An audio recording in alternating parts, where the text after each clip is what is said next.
Hey guys, today I'm going to go through how to change the rotor and brake pads. And I'm going to focus on the front right passenger side wheel. And we'll walk through the steps together. This is a 2007 Audi A8L, 4.2 liter Quattro. All right, I'm assuming you know how to jack the car up, get the wheel off, other basic steps. Put the car in the lift to give yourself more room to work, and put it in jack mode. And before you get started, also it'd be a good idea to put your parking brakes apply on the back wheels. So, all right, let's get started. All right, before we get started, let's go over some of the basic tools that I like to use based on experience learning through this. We're going to need a couple of screwdrivers. We'll use that to help us release the brake caliper. Once we get the caliper off, we're going to use the C-clamp to fully compress the caliper pistons. To get the caliper off the disc, the rotor, it's 21 millimeter bolts. There's 2 of them. And then there's also a screw to hold the rotor onto the axle T30. This is one of those Torx bits. So we'll go through that. Good to have a ratchet, or I'm sorry, a socket, an angle, something that's long enough that you can get leverage. Those bolts can be on there pretty tight. Extension for your socket. And having some string. I've got some old speaker wire that I'm going to use here. We're going to hang the caliper because we don't want to disconnect from the brake fluid line. Obviously some gloves. I've got the cheap orange ones that worked well, and we'll also have some black padded ones when we need to use some elbow grease. Brake cleaner, and yeah, that's about it. So we'll get started and we'll take the brake caliper off next. The first thing we're going to do is disconnect the brake pad sensor from the vehicle, and that's connected through this connector here. I'm going to use a little screwdriver, and you'll insert it in here with a little flathead. Just a little bit of downward pressure, and then you'll be able to slide that off. So I'm going to set the phone down once I get that slidden off, and then we'll go from there. Okay, I got it disconnected, and again, pretty easy with 2 hands. The next thing you want to do is you want to disconnect the parking brake pad sensor end, and you just twist it. You may have to use a pair of pliers, but once you twist it sideways, then it should pop off that frame there. All right. Now that we got the parking brake sensor disconnected, parking brake pad sensor, let's grab the string. We're gonna loop it around here, and we wanna hang it off the top here, so that once we undo the bolts, we don't want it to slide off and disconnect from the brake fluid line. So we'll get that next.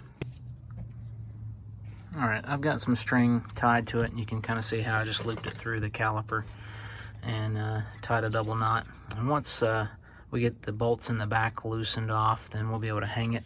But before we do that, we need to compress a couple of the pistons to wiggle the caliper free as well. And that's where we're going to use these 2 screwdrivers. And what you want to do is you want to get the top screwdriver down in through there, and you want to be able to get it down into the inside of the rotor. And then let's get the one in the bottom down in the same spot. Might be a little bit tighter if you got a big screwdriver, but I think the bigger the screwdrivers, the better.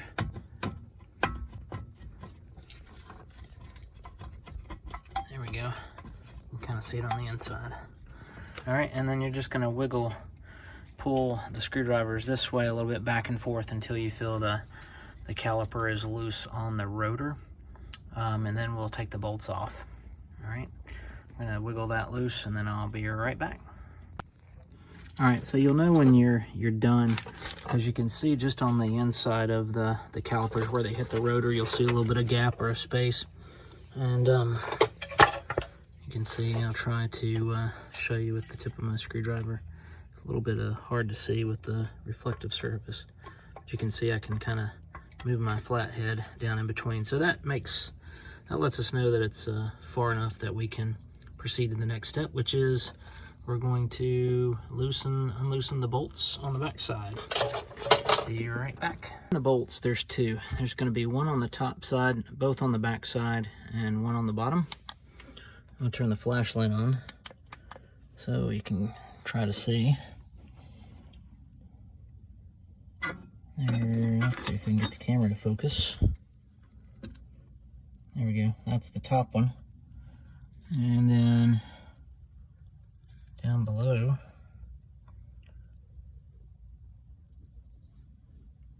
hard to focus. You can see it there, it's a little blurry. All right, so bottom one and the top one. So we'll start with the bottom one, that's easier to access. And again, here's when you want to use your 21mm socket. I like to get a long one with a bent angle. That gives me a little bit leverage, so go ahead and loosen, pull the bolt off the bottom, and then we'll loosen the top, and we'll check back in. All right, I've got the bottom bolt off. Just give you an idea what it looks like, and it's coming in from the back side. You'll see where the frame and the caliper frame connects to once I get the rotor off. And I've loosened the top one, so I'm going to loosen it by hand a little bit more. And since I'm using my right hand to hold the camera, I'm using my knee to kind of hold the caliper against the rotor so it doesn't slip off. Ultimately, we're going to pull this bolt all the way out, and then we're going to hang this on top. And that way we'll suspend the caliper so we don't drop it on the ground. All right, so I got the caliper off. You can see I've got it suspended by the string, or in this case, a speaker wire. And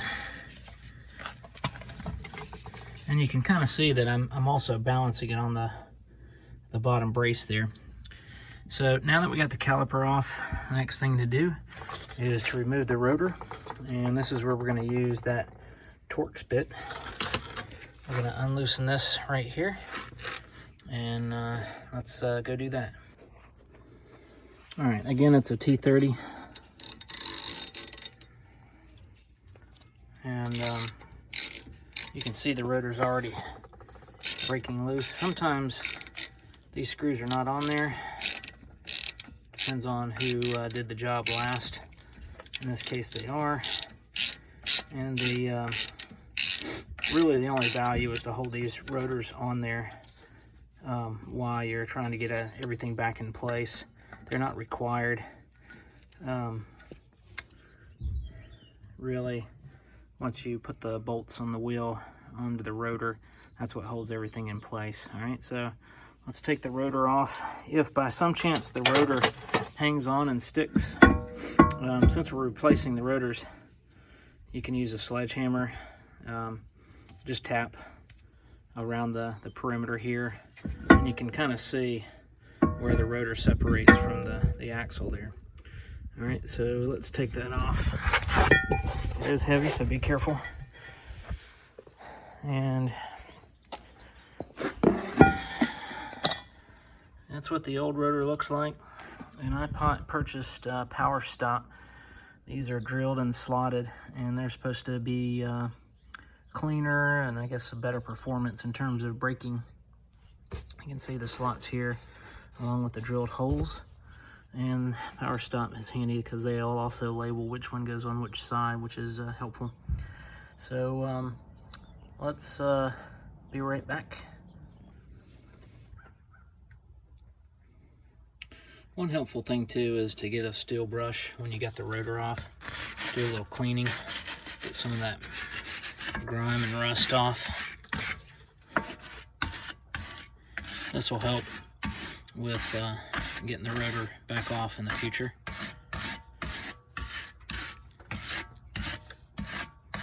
You could also use some brake clean and try to get some of the grime and the grease off, brake dust off, if you will. I like to do that. I'm going to do that since I'm putting the new rotors on. Drilled and slotted again. The goal there is to keep them cleaner looking, so they look nicer than the typical standard rotors. Alright, I've sprayed some of the cleaner on. I'm going to use the air hose to kind of dry things off, dry out the threads and where the bolts and all that stuff.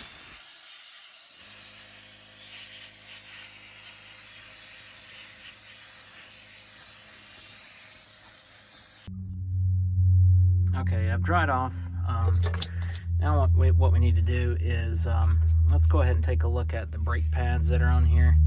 And if you lift the rotor up, you can kind of set it up on its back side, let it go belly up. And you can kind of see how the brake pads are in here. This brake pad in the back is the one that has the sensor that we disconnected earlier. The one on the front side, it does not have a sensor.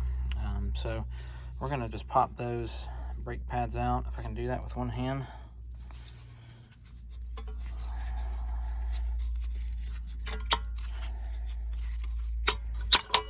See how that pops out there.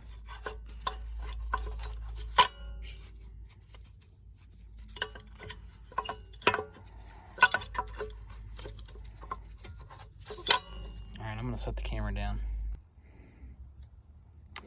So I got the brake pads out. One quick tip. It's always easier if you take the front brake pad out first and then take the back brake pads out.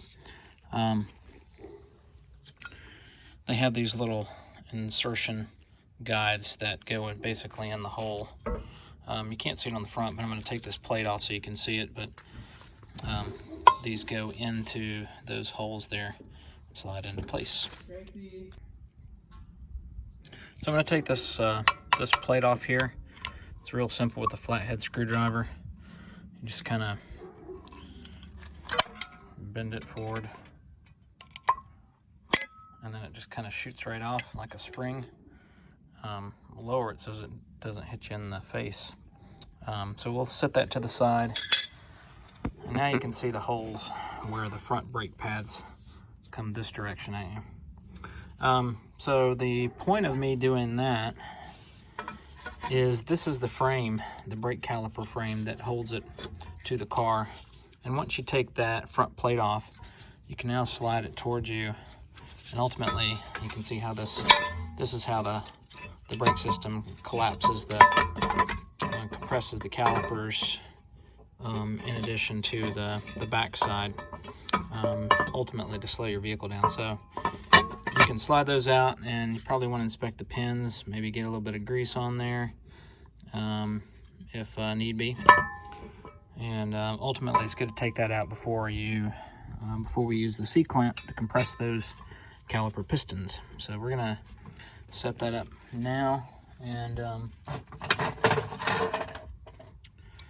ultimately kind of get the caliper or the piston, the C-clamp around there, and push each caliper piston back in. And having these ones with the turn, the screw, makes life a lot easier, so let's do that now. Alright, here you can see where I've used the C-clamp and fully compressed the right side caliper piston. So now we're just going to move the C-clamp over, and I found it was easy to go through the hole here, and we'll do the left side. Alright, so we've got the caliper off, we've got the brake pads out. Here are the new brake pads. I just went to Advanced Auto Parts. I got the series or models that'll fit my car. Notice again, one of these have the sensor and the other one does not.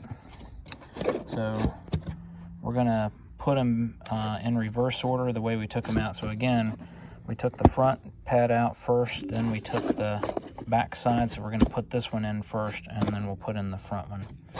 All right, and make sure you put your caliper frame back on, insert that first. That'll be used as a guide to catch the end feet. I'll slide right under that section right there when you insert them in. It makes life a lot easier. One thing I want to point out when you're putting the back brake pad in, make sure you take the sensor and feed it underneath the caliper frame. That's how it's supposed to work, because you don't want to push the brake pad all the way in. Then you won't have any room to slide the sensor through. So make sure you push that first, then insert your brake pad. All right, we got the brake pads back in there. Again, we put the back side in first. Make sure you start out with the sensor connector, push it underneath, then push the brake pad in, and then do the front brake pads. This can be a bit of a struggle sometimes, the little metal fingers that jut out. You might need to just kind of squeeze them in a little bit so that they'll go into the caliper hole, piston holes. The front brake pads came in pretty easy. So next thing we want to do is we're going to flip this over. We're going to hang it back up, and then we're going to get the new rotor on. All right, so here's the new rotor again. It's recommended that because these rotors come from the factory, they may have some oil and grease on them. They recommend that you spray some brake cleaner all around, inside and out. Wipe them down real good and dry them off, and then we're going to insert it back on the wheel axle. All right, so again, getting the rotor back on can be a little tricky because it's so heavy. So that's why, again, they give you the little screw. If you don't have the screw, again, no issues. You can use one of your lug nuts, lug bolts in this case for the Audi, and to hold it on to get it into place. So once you get that set up, then it's time to get the caliper back on, and we're going to go in reverse order. So now that we got the brake pads in, I'll slide it back on. You'll see the caliper frame. We're going to line those up on the back side and get those 21mm bolts in. All right, we got the caliper added back on, and you can see that looks good. Nice and shiny rotor. Next, we need to make sure that we plug in the brake pad sensor. Otherwise, you're going to get all kinds of funny alarms in your dashboard. The CAN bus, extra sensitive to all those things. So I'm going to plug that in, and let's see, the parking brake pad sensor slides onto the frame. You can see that's a little slot there, and then you can rotate it real easily. And you want to make sure you rotate it the right direction so that the little stop connector is on top.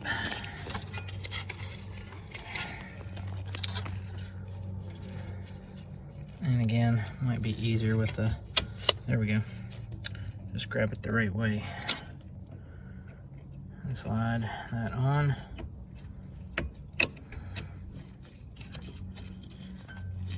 Make sure it's on there. Don't want that coming off. All right, so the next part is to get that front plate back on. This is the thing that we popped off as we were removing the brake pads. And basically, I think it kind of acts like a dust cover with the brake dust. So these two ends go under on that side. And this is the fun part. Once you get it set, I have found that it's easy to get a couple of clamps, one on both ends, and then use a flathead screwdriver to pry in, lift it up, and spring it back down. There's these little notches here that you can see, one right there, little notches there, and there, where the teeth of this plate will sit in. So I'm going to put the phone down. I'll show you what that looks like once I'm done. Alright, I got the clamps on. You can see it's kind of holding the frame in, and then the goal is to use a flat head, lift it up, and then spring it back into place. So I'm going to put the phone back down and be right back. Alright, we got the front plate on. Caliper is bolted on. We got the parking brake pad sensor reconnected, and all that remains, put your wheel back on, put your lug bolts on. Because you compress the caliper pistons, you want to pump the brake a few times to feel the pressure come back on when you crank the vehicle, and then take her for a test drive. Don't forget to take your car out of lift and out of jack mode, so that your suspension will work the way you want it to. Before I forget, the size tires on this car are 20-inch. I don't remember what the standard was, but in case you needed that information, I just went to either Amazon or Power Stop directly and ordered the rotors. And again, I got the brake pads from local Advanced Auto Parts. Probably could have done the whole thing cheaper from Power Stop. So anyway, that's all for today. Good luck with your car. Bye-bye.